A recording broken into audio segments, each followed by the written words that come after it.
Is that it? You don't know? Hey, are these easy to replace? Everything like this, but like the lower.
Well guys, welcome to the channel. So quick little recap guys. 2 days ago we painted the fenders, the bumper, we painted the hood. The reason why I said 2 days ago is because the following day I had to go take care of some things. By the time I got back it was dark. Didn't want to do all the prep work and stuff in the dark to try to paint in the middle of the night. The following second day I I swapped the hood on the CRXs, right? The carbon hood that was painted on here is moved to the all-wheel drive, and the white hood from the all-wheel drive is now moved on to this car. That was the whole plan from the beginning anyways, and I literally spent the second day tweaking the hood to fit the B series with the coil pack in the all-wheel drive CRX. You guys can't see it, but the carbon hood is on here, and I had issues where the coil pack itself was hitting the under web of the ZC hood. I did not want to cut the skin underneath the hood. I wanted to keep it fully intact because the hood is already light and I don't want to trim it anymore where it'll become flimsy. So I spent the entire second day trying to fit the hood, and there's like literally no way around it other than doing the hood prop. Let me show you guys.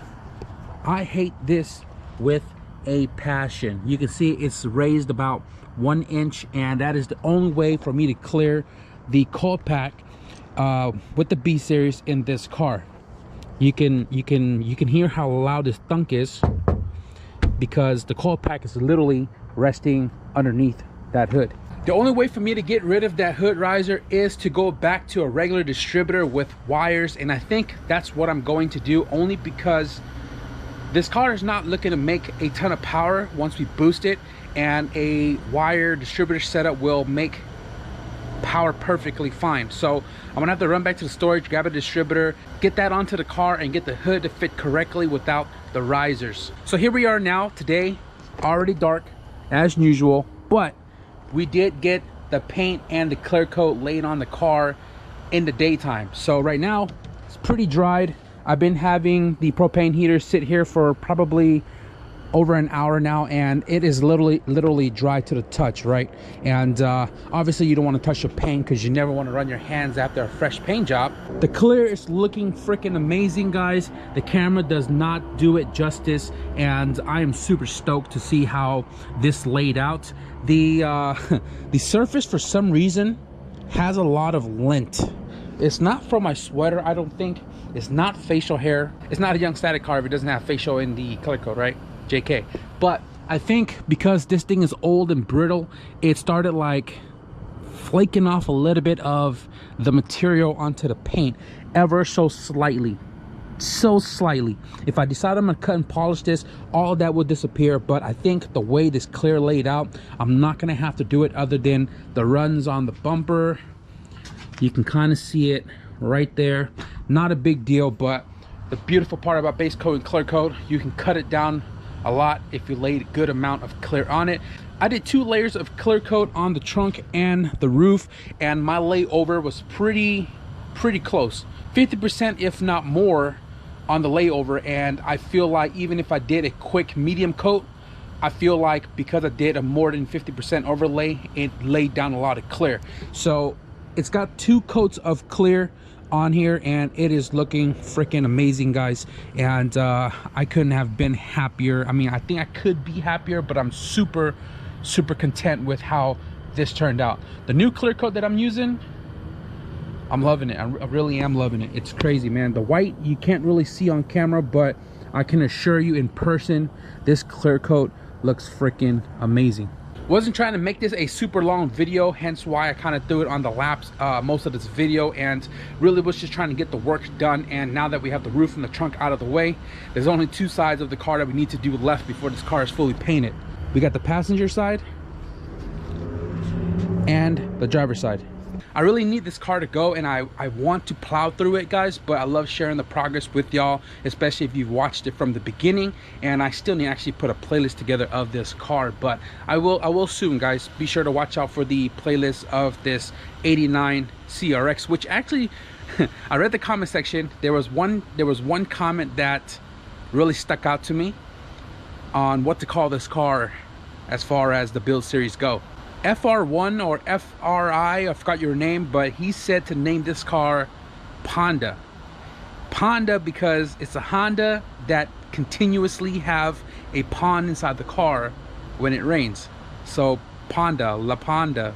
Let me know what you guys think about the name in the comments below. I think it's very fitting, although we're kind of like halfway through the build series already, but I think it's very fitting because of the pond that keeps happening inside the car.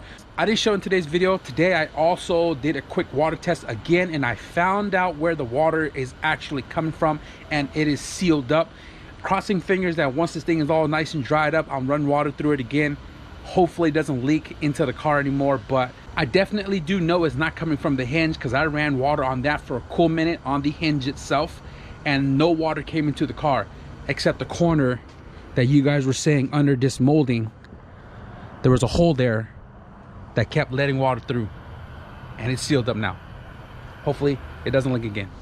So that is going to wrap it up for today's video, guys. Again, I am super pumped that the hood and the roof is finally done and out of the way. I'm not going to show you guys the unmasking and stuff because I want this to cure a little bit more before I do, but I also got other things to do right now. So I'm going to cut the video right here. If you guys enjoyed the progress update on La Ponda, be sure to leave a thumbs up, and if you guys want to stick around and see the rest of the body of the car painted and the reassembly,